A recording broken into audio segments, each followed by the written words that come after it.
Welcome to the Real News Network. I'm Jessica Devereaux in Baltimore. On Monday, organized labor and their supporters rallied in Seattle to support Boeing workers who have rejected a contract extension with the company.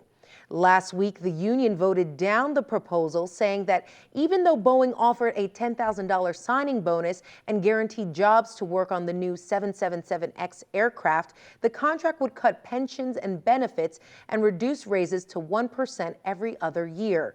Boeing has threatened to move production of the aircraft out of Washington state, although the government offered Boeing a record state corporate tax break of almost $9 billion.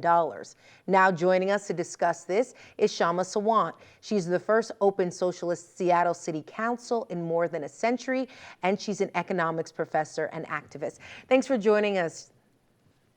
Thank you. So, Kshama, this Boeing deal, almost a $9 billion tax break, it was passed by Washington state, but it will affect your constituents.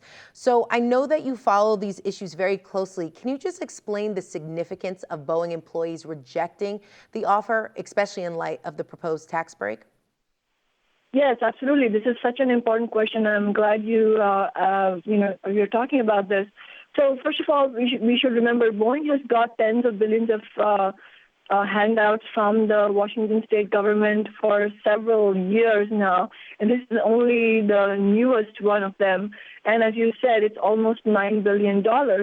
And the question is, why should the Boeing workers accept this? You know, the logic is that, well, if you don't accept all the cuts in the pension and healthcare and all the in the wage freezes, then we're going to move jobs elsewhere. This is nothing short of highway robbery. You know, the Boeing CEO, McNerney, if he was to retire today, he has a retirement plan of over $275,000 a month. And he's also talked about cutting funding for Social Security. And how much do Boeing workers get? If you work for 30 years in Boeing, then you're entitled to maybe $2,700 per month. And that is something that the Boeing executives want to destroy by forcing this new contract down the throats of Boeing workers. And who has facilitated this whole process? It's the Democratic governor of Washington state, Jay Inslee. It's a Democratic-dominated House and a strong Democratic caucus in the Senate. Despite all this, the legislature voted overwhelmingly to give this handout to Boeing. And there is so much to be done in terms of funding transit, education, social services. Every time we talk about that, the governor says there's no money for any of that, but they have $9 billion to shell out to Boeing. And what does this tell us? You know, the two lessons, take-home lessons from this. One is that you cannot rely on the Democrats to solve these problems. They're going to give the same corporate handouts that the Republicans will. And if Boeing workers really want to fight for their jobs and preserve their wages, then they have to fight against the two-party system and argue for a mass political alternative outside the Democrats and Republicans. The other thing this shows is the failures of capitalism itself. I mean, the reason Boeing is able to threaten this to Boeing workers is because there are poorer people in other states in the United States. So this is a nationwide and global race to the bottom. If we accept their logic of moving jobs, then there is no alternative to this ongoing race to the bottom. It will only get worse, and workers everywhere will get poorer than they are today.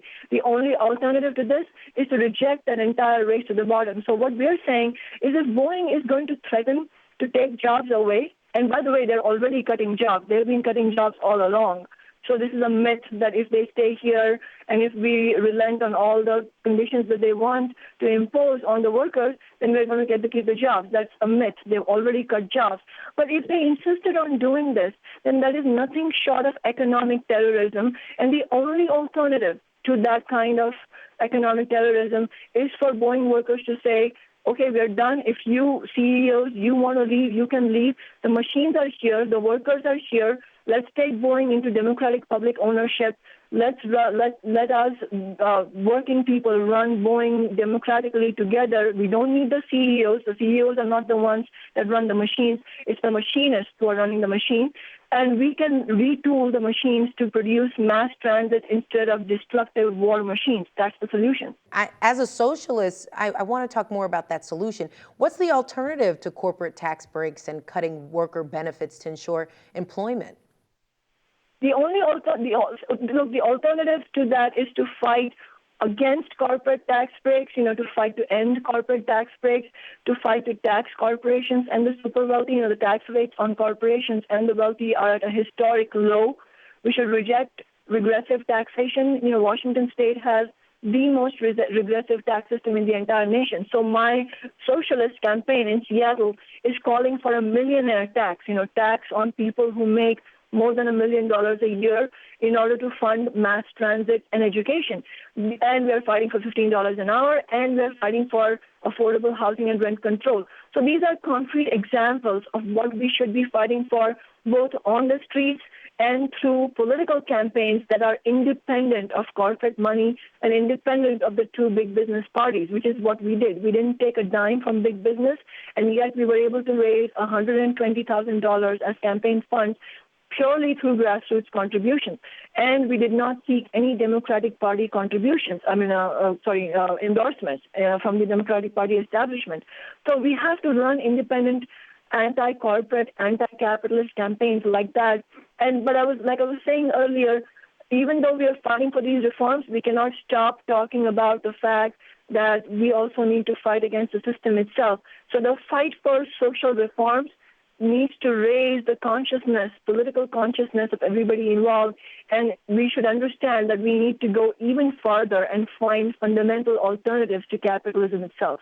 All right, Shama Sawant, thank you so much for joining us. Thank you. And thank you for watching the Real News Network.